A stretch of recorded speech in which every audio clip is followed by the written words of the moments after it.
What is going on, everybody? It's just Rules back again with another video. And I am here with a WWE fantasy booking video, something I have not done in the longest time. I think the last fantasy booking related video I made was for WrestleMania, and that was months before WrestleMania, and a lot changed on the road to WrestleMania. And I've just been putting off doing anything fantasy booking related for WWE for a minute, and I don't really know why. And I had some free time and some suggestions that I have wrote down and put into this video here today. Now, the thing that mainly sucks is I'm uploading this Monday after Clash at the Castle, and they have already announced that they will be doing qualifying matches for the Money in the Bank.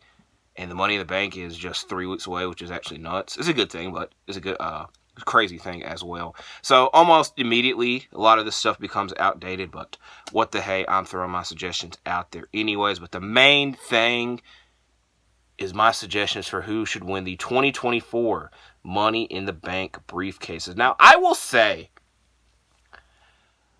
the crazy thing is I did this last year. I correctly predicted the women's winner being Io Sky. I suggested it as well, predicted. The men's one, and I'm just here to, get a good laugh out of y'all, I suggested Edge. Now, why? If you remember, the last couple of Mr. Money in the Banks freaking sucked. The one prior to last year was Austin Theory, and he cashed in on the United States Championship. So my suggestion with having Edge win it is this is right when the World Heavyweight Championship was revived and Seth Rollins was champion, and I kind of wanted to see them relive that rivalry and have Edge have one more world title run before he runs off into the sunset.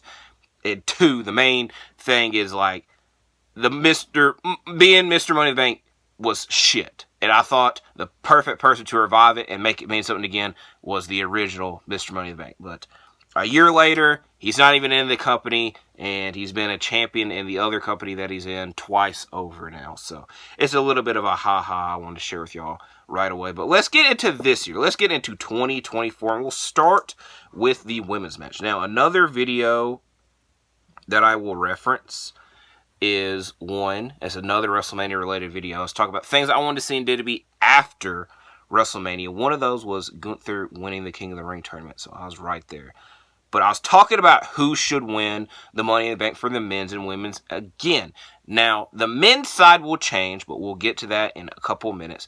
But the women's side, I'm sticking with my two choices. Now, for the matchup, in my eyes, a great matchup for this, representing Raw, Io Sky, trying to repeat as Mrs. Money in the Bank, Lyra Valkyria, Shayna Baszler, and Zoe Stark. I'm suggesting those two because I'm not the biggest fan of them being a tag team, because it's just like, hey, we're two singles wrestlers, we're just going to be putting a tag team together.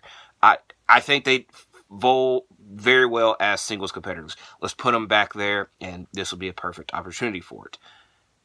On the SmackDown side, Bianca Belair, Jade Cargill, kind of the same thing I just said about them, but at least Bianca and Jade fit very well as a tag team. Granted, they are no longer the women's tag team champions, so now they can move on to something else. And I fully imagine with these two in this hypothetical scenario I'm presenting, they would both each climb on one side of the ladder, and they're going to be like, hey, you going to let me win? No. And then we get a tease of their future matchup. But now to the last two competitors that I saved for last, because these were my two suggestions. Tiffany Stratton and Naomi. Since Stratton has been on the main roster, she has been highlighted a lot on the SmackDown brand, and would not be surprised if she is a champion sooner rather than later. But my suggestion / prediction is Naomi.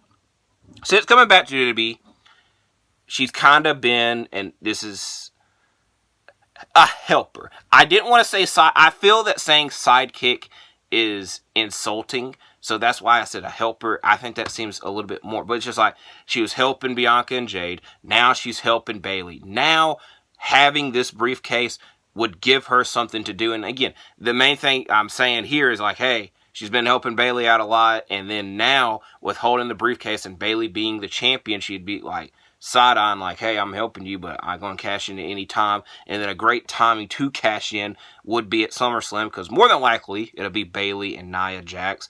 And I anticipate Bayley retaining, and then Naomi's like, I told you I was going to cash in.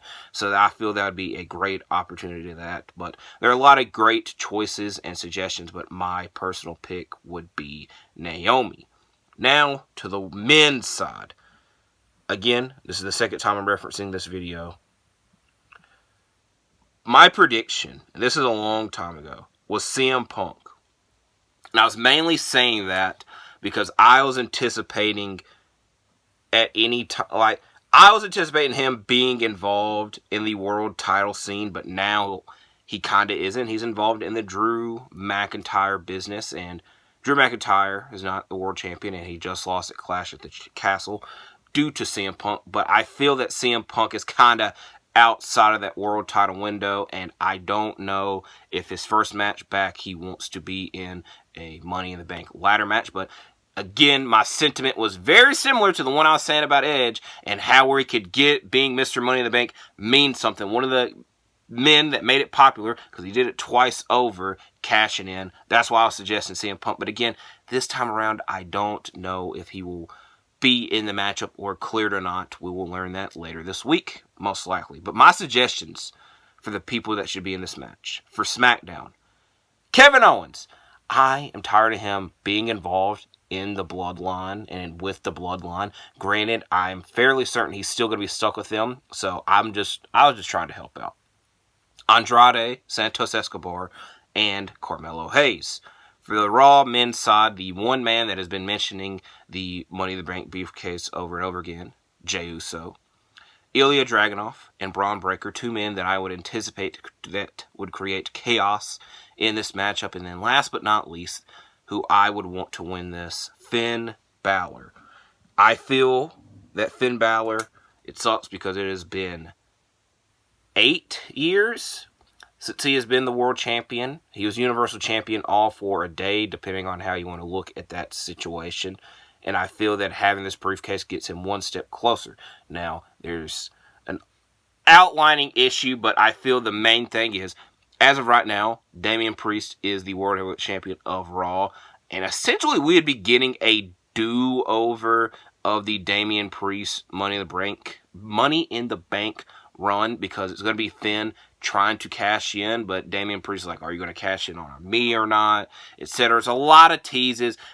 Moral of the story, I anticipate the Judgment Day breaking up sooner rather than later, and this could help. But I will say, one thing that concerns me about this Money in the Bank, and this is just personal bias, because Gunther is my guy. Gunther is my favorite person on the active WWE roster right now. And he has got this world title match lined up at SummerSlam. I have seen several people suggesting that we get Gunther versus Ilya Dragunov at Bash in Berlin for the World Championship. But we have a shitload of time before that happens, and I am extremely nervous in that not happening. And I think one of the biggest factors in that is the Money in the Bank briefcase. But I'm hoping if we do get Gunther and Damian Priest at SummerSlam, that Gunther walks out of that victorious. So, again, those are my two suggestions for who should win the Money in the Bank briefcases this year. We will find out on July 6th, so we'll see what happens then, and we'll see what happens after Money in the Bank if I'll make a SummerSlam fantasy booking video or not. So, that is it for this video. I'm going to dry off because I am slowly starting to sweat. I do thank you for watching this video. Hopefully you stay safe, you like and subscribe, and I'll see you in the next one.